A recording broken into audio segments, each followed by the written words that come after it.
Hi, Hi, how's it going? good. How are you? I'm doing good. Actually, I have COVID-19. I That's just weird. heard that. Yeah, I read that on your Instagram post. I was gonna Uh-huh. ask, how are you feeling? I'm much better today. Thank you. That's Uh, good. I'm on the mend, I think. And how have you been keeping busy? During my illness, Yeah, because I guess you have to take like 5 days isolation. I think yeah, it's a new but rule. yeah, believe it or not, well, I definitely had a couple days that I was just sick, and I did not. I like to really shut it down if I don't feel well, but then I've actually had to work. I'm scoring a documentary for some people. And they have a deadline. So I was supposed to do it down at my studio, but one of them kindly like brought me a bunch of musical equipment and things that I needed to do it. So I've been like working, but like very chill, it's not, I've had it mild. I haven't had real bad COVID.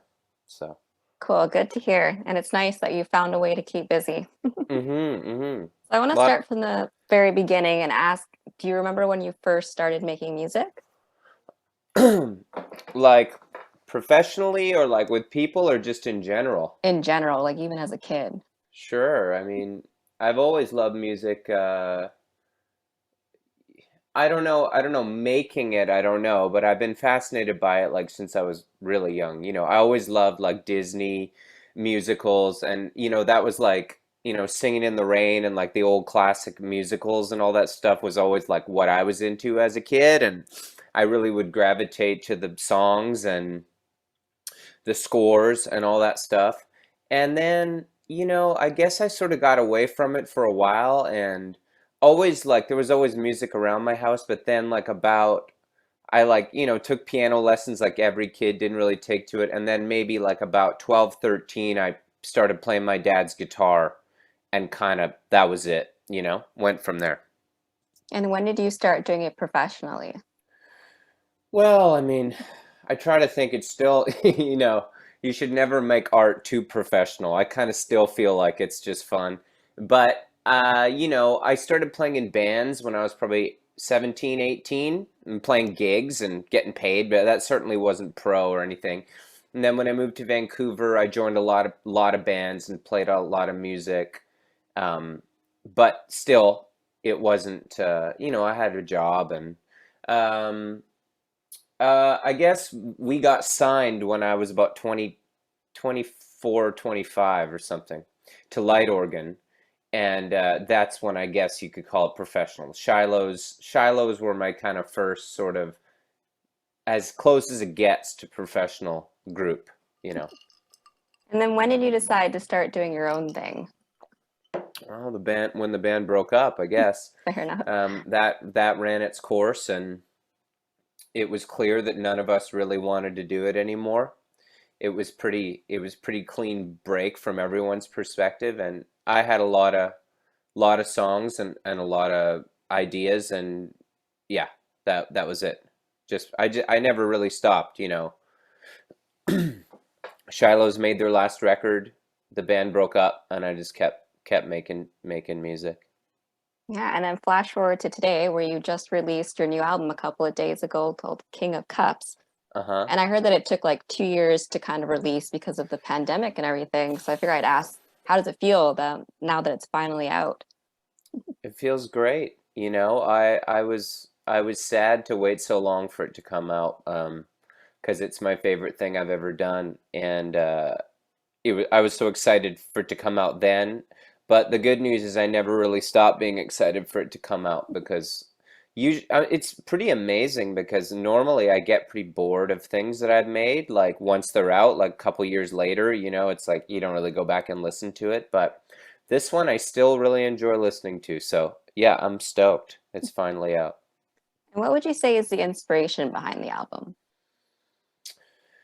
You see that these kinds of questions are tough for me, I'm realizing, because you'd have to ask Johnny from 2 or 3 years ago, because I feel very different than that guy. And when I listen to the record, actually, a friend of mine pointed this out to me yesterday, that it's like it's a little bit of a dark record maybe. Like it's sort of the songs feel like there's a lot of like frustration in them, and there's this sense of like yourself and your dreams and your life and everything that you've sort of built up to a point is a bit tenuous feeling now. Like if you think about the songs like, Save It for Tomorrow, Still in Line, um, I Gave Up, Someday, No Regrets. There's a lot of kind of self-reflection in it, and it's even though it's a super fun album to listen to, it's yeah, I kind of realized I guess I was in this place where I was maybe a bit unsatisfied or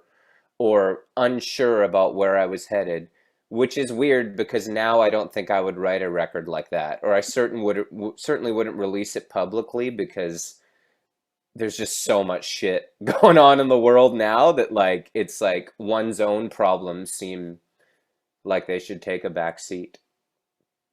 But yeah, the inspiration I guess was a lot of that stuff. I was probably feeling a little disillusioned with my career, but at the same time really excited about the musicians and the people that I was hanging out and playing with. So I think it's kind of a combination of that. It's like fun musically and a little bit like of a searching feeling to the lyrics. I know that King of Cups is actually a tarot card, so I wanted to ask, is there any significance to the album? Yeah. So my mother's side of my family is from Cuba, and my Cuban aunts were tarot readers in the 90s. And there are these uh, wildly, energetic, flamboyant women that I loved so much, my aunts. And they were tarot readers, and they always read my cards as a kid. And I was always the Knight of Cups, like as a young man. And because the thing is, you would have a card that would represent you, and as you get older, you're supposed to kind of grow and become the King of Cups. But I never really felt in my life that I had sort of gotten to that point yet. Like my 20s went by and I wasn't sure about it. And then I was with my friend Elena, um, from the band Tennis, you might know. And we were on her boat, and I was doing their tarot cards, and I told her the story, and she was like, "Why are you the knight? Why aren't you the king?" And I was like, "I don't really feel like I'm the king yet still." And she was like, "No, no, no, you're definitely the king now. You have to be the King of Cups when you do your cards." And I was like, "Okay, fine, I'll do it." And then she said, "And you have to name your next album that." So I did. And then I thought I thought the art would be funny and would be cool. Awesome. Yeah, I think it's a great title. So that's a fun little story as well. And I want to Yeah. ask about your podcast. It's called An Impossible Way of Life. Yeah. What made you guys want to start this podcast? Well, we I guess COVID boredom. We my friend James and I, we both are kind of really into old music and records and stuff like that, and we love to talk, both of us. So we had done another like a sports sort of related podcast, but also really funny and goofy before, and it didn't really go anywhere. And then we just said, let's give it a try again and just talk about music. And yeah, we did it out of boredom in the pandemic a little bit and thinking it would be a good way to pass the time. And then people seemed to really get into it. And here we are today, 180 episodes later or something. I don't know. Yeah. And I think it's posted somewhere, but I didn't write it down. When do you guys post your episodes? Wednesdays and Sundays. Okay, And so this, like we have the Sunday ones are like Patreon. We have a Patreon. And then the Wednesday ones are like the just regular ones. awesome. I'll have to check it out. It's funny. Yeah. People awesome. like it. Don't ask me why, but that, but they, 180 episodes later, you would hope, right? I mean, I can tell you wholeheartedly that I would not still be doing it if people weren't into it. You know what I mean? Like, so, by the way, what's your name? Ingrid. Ingrid. Yeah, I'm Johnny. We didn't Hi. do it. We didn't do it off the top. No worries.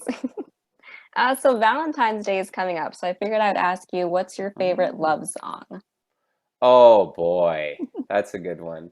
My favorite love song is My Girl by The Temptations.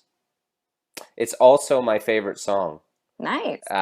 So that's easy. But probably like my top 10 favorite songs are all love songs. So I also really like In My Life by the Beatles, Classic. which, yeah, I think is like probably the most perfectly written love song lyrically ever. I just think it's like heartbreakingly beautiful, the lyrics to that song. But somebody told me the other day that it could be interpreted about being about his son or the birth of a child. And Thank you. I don't know about that. I don't know about And my last question is, what's next for you? that. I'm gonna well, I produced a lot of records in the past year for other people. Two full-length albums and a couple of EPs for all kinds of different people. And all that's going to come out, I think, this year, and that'll be cool. And then I'm going to start recording again really soon, new stuff from of my own. And then I don't know when that'll be released, as soon as the fall, as late as 5 years from now, the way things are going. But hopefully later this year, I'll have more new music. Awesome. Looking forward to it. Cool. Thanks. Thank you for chatting with me. I hope you're not too deathly. Oh no, I'm fine. Yeah, so I'm sorry. I definitely have a little bit of the like COVID uh fatigue and like brain. I'm not quite as bubbly as I usually am, but It's fair enough. uh-huh, I uh-huh. really appreciate it. All right, I will let you go. Thank you so much. Thanks